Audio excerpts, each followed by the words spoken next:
COVID-19 menular, betul? Kita semua udah tahu itu. Parahnya karena masa inkubasinya bisa sampai 14 hari, orang bisa positif corona tanpa demam dan batuk. Gak kelihatan. Kalaupun dia nanti batuk dan demam, bisa jadi itu bukan corona, bisa jadi flu biasa. Jadi bingung kan?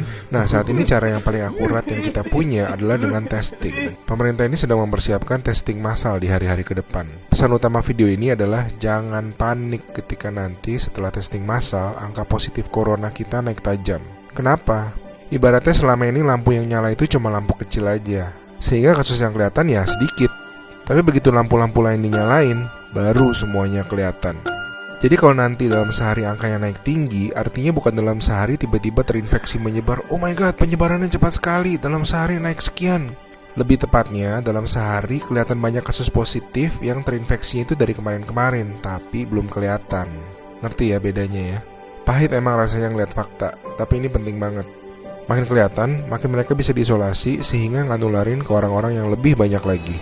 Korea Selatan tuh ngelawan COVID dengan cara ini. Mereka ngetes 300.000 orang dalam 7 minggu, sehingga mereka nemuin 8.000 orang yang langsung diisolasi, sehingga tidak menginfeksi khalayak yang lebih luas lagi. Kurva mereka langsung gepeng. Alasan lain untuk tidak serta-merta panik, COVID-19 itu penyakit dengan berbagai tingkatan menurut WHO. Secara statistik, sebagian besar kasus-kasus yang akan positif nanti akan masuk ke dalam kategori sedang. Dan secara statistik, kebanyakan bisa sembuh. Tetap berbahaya, tetap harus sangat waspada, tapi lengkapnya baca-baca jurnal resmi WHO ya.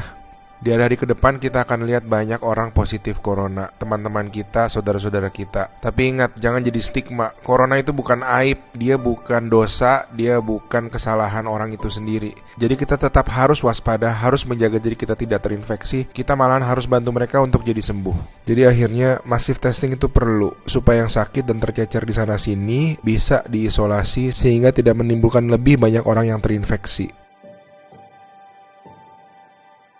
Pahit rasanya nanti ngeliat angka-angka ke depan, tapi ini langkah yang sebetulnya sangat positif.